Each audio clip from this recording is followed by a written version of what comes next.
வீட்ல மட்டன் கறி தோசை செய்ய சொன்னா மட்டன் கறி தோசை மட்டன் இல்லைன்னு வெஜ் கறி தோசை செஞ்சு தராங்க எங்க வீட்ல. எப்படி செய்யுதுன்னு பார்க்கலாமா? வாங்க பார்க்கலாம். இப்போ ஒரு பாத்திரத்தை அடுப்புல வச்சுக்கணும். எண்ணெய் ஊற்றி சோம்பு போட்டுக்கலாம்.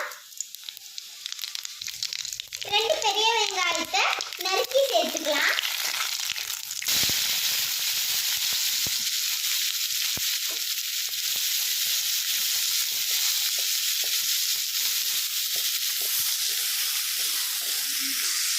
கொஞ்சம் கருவேப்பிலை சேர்த்துக்கலாம். 1 ஸ்பூன் இஞ்சி பூண்டு பேஸ்ட் சேர்த்துக்கலாம். 2 ஸ்பூன் மிளகாய் பொடி, 1 ஸ்பூன் கரம் மசாலா, 1 ஸ்பூன் மல்லித்தூள், 1/2 ஸ்பூன் மஞ்சத்தூள், 1/2 டீஸ்பூன் பெப்பர் பொடி. இதுல கொஞ்சம் தண்ணி ஊற்றி வேக வச்சுக்கலாம்.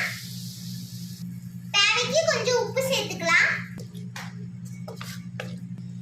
சோயாவை சுடு தண்ணியில போட்டு எடுத்து அரைச்சிருக்கோம். இப்போ இதை நல்லா மிக்ஸ் பண்ணிக்கலாம். இந்த மாதிரி ரெடி பண்ணி இறக்கி வச்சுக்கலாம். இப்போ ஒரு தோசை சட்டி அடுப்புல வச்சு தோசை ஊத்திக்கலாம். இப்போ இதுல இந்த ஸ்டஃபிங் வச்சுக்கலாம்.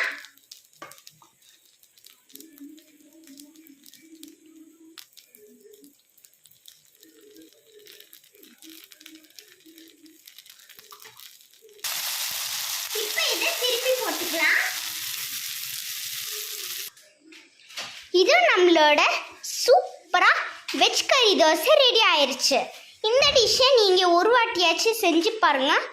சாப்பிட்டா அட்டகாசமா இருக்கும். இந்த டிஷ் எனக்கு ரொம்ப பிடிச்சிருந்தது. இந்த டிஷ் உங்களுக்கு பிடிச்சிருந்தா லைக் பண்ணுங்க, ஷேர் பண்ணுங்க, சப்ஸ்கிரைப் பண்ணுங்க. Bye friends.